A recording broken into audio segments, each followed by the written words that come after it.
Kā Rīga konkurē par investīcijām ar Tallinu un Viļņu, tā arī Rīgai būtu jākonkurē par iedzīvotājiem ar Pierīgu, blakus esošām pašvaldībām. Ziniet, man ir ļoti labs piemērs tepat blakus, un tā ir Jūrmala. Ziniet, ko dara Jūrmala, lai iedzīvotāji deklarētu tur savu dzīves vietu? Es minēšu tikai 3 piemērus. Pirmām kārtām Jūrmalā dod bezmaksas transportu.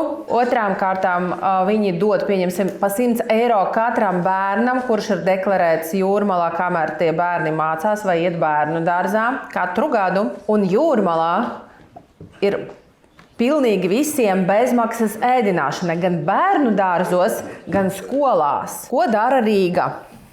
Rīga ņem to sliktāku piemēru. Es nezinu, neviens taču mums neliek atteikt šim 7000 ģimenēm līdzfinansējumu. Vienkārši neliek. Mums peļņa no tā...